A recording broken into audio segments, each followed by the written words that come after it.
Bonjour à tous. Donc, après avoir travaillé les textes des différents auteurs pour l'oral, nous allons travailler maintenant un petit peu la grammaire. Donc, vous aurez une petite question de grammaire, 2 points sur les 20 points, dans laquelle vous aurez à faire une analyse syntaxique, c'est-à-dire une analyse grammaticale d'une phrase. Alors, on va réviser un petit peu le fonctionnement de la phrase. Et je vais détailler avec vous cet arbre qui va vous montrer en fait les différents composés d'une phrase, les différents éléments de la phrase. Alors, d'abord, qu'est-ce qu'une phrase? Eh bien, une phrase commence par une majuscule et finit par un point. Ça, c'est la définition classique. Ensuite, vous avez deux types de phrases. Vous avez la phrase verbale et la phrase averbale. Une phrase verbale, c'est une phrase où il y a un verbe conjugué. Une phrase averbale, c'est une phrase où il n'y a pas de verbe conjugué. Le a ici est privatif. Le plus souvent, c'est une phrase que l'on appelle nominale. C'est-à-dire que vous avez un groupe nominal accompagné d'un adjectif ou d'un adverbe.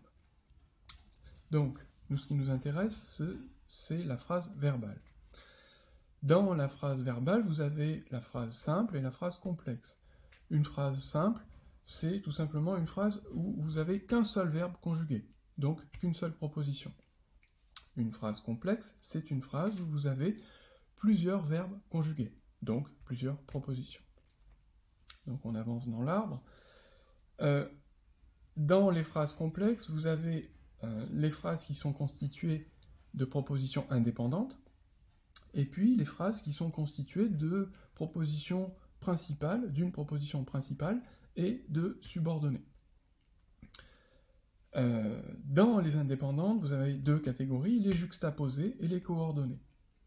Les juxtaposées, ce sont les propositions qui sont collées l'une à côté de l'autre, sans mot de liaison, en général séparées par un point, par une virgule, un point-virgule ou deux points. Coordonnées, c'est quand les propositions sont coordonnées, c'est-à-dire reliées par une conjonction de coordination. Donc la part la plus complexe, c'est les subordonnées. Donc vous avez d'un côté votre proposition principale et une proposition subordonnée. Il va falloir s'intéresser aux différentes catégories de subordonnées. Donc la conjonctive, la relative et l'interrogative indirecte. Et au sein de la conjonctive, la complétive et la circonstancielle. Alors on va détailler un petit peu tout ça, et on va commencer par distinguer ce que l'on appelle les propositions et les groupes. Alors, selon la nature du noyau autour duquel s'organise une suite de mots, on distingue les propositions et les groupes.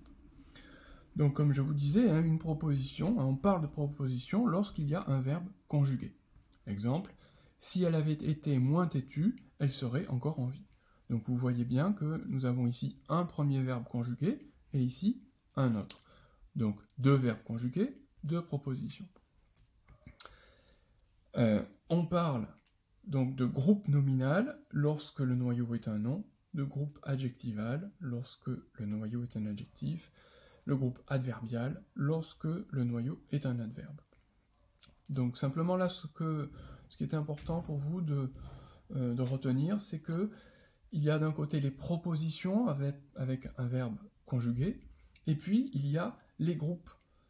Les groupes, alors ou nominaux, ou adjectivaux, ou verbiaux, et donc où il n'y a pas de verbe conjugué. L'analyse syntaxique, donc je vous disais, c'est l'analyse en fait grammaticale d'une phrase. Donc vous allez devoir distinguer la nature et la fonction des propositions, des groupes et des mots. Alors, petit rappel, donc phrase simple, phrase complexe. Alors, une phrase simple contient une seule proposition, donc un seul verbe conjugué. Exemple, le loup a mangé le canard. Vous voyez bien qu'il n'y a qu'un seul verbe, ici. Alors c'est un verbe composé, c'est le passé composé, certes, mais il n'y a qu'un seul verbe, c'est le verbe manger au passé composé. Une phrase complexe contient plusieurs propositions, donc plusieurs verbes conjugués. Le loup n'attrapera pas l'oiseau qui vole au-dessus de lui.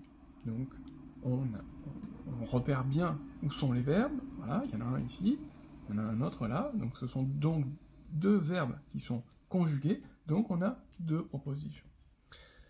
Alors, faites attention, ce n'est pas la longueur qui permet de dire s'il s'agit d'une phrase simple ou d'une phrase complexe. Une phrase complexe peut être plus courte qu'une phrase simple. Je vous montre un exemple. Le loup avale le canard qui nage, donc deux verbes, donc c'est une phrase complexe.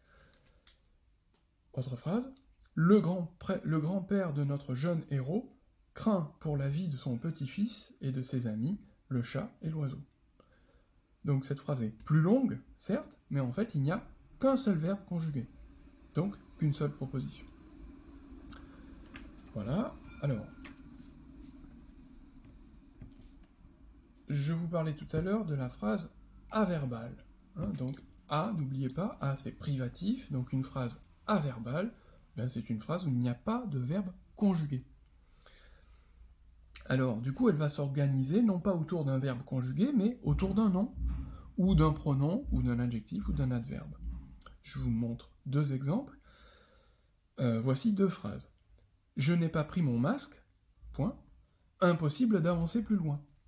Donc vous avez ici une première phrase. Bon, celle-là ne nous intéresse pas, puisqu'on voit qu'il y a un verbe conjugué. C'est une phrase simple, normale. Et puis vous avez une autre phrase ici. Impossible d'avancer plus loin. C'est bien une phrase, puisqu'il y a une majuscule et un point. Pourtant, il n'y a pas de verbe conjugué. Il y a un adjectif, ici, impossible, impossible d'avancer plus loin. Donc, cette phrase, ici, c'est bien une phrase, mais c'est une phrase dont le noyau est un adjectif. Un autre exemple, il attendait le bus à l'arrêt Saint-Cloud, non loin du stade du Parc des Princes, un ancien stade vélodrome. Même chose, vous avez ici une phrase, commençant par une majuscule, se terminant par un point, donc vous avez bien une phrase, mais il n'y a pas de verbe conjugué. Et le groupe qui est au centre, le noyau de cette phrase, c'est un nom, le mot stade. D'accord ? Accompagné d'un adjectif. Donc ça, c'est une phrase averbale. Ces deux phrases sont averbales. Alors, on va rentrer un petit peu donc dans le vif du sujet. Dans les phrases complexes, donc, on disait qu'il y a plusieurs propositions.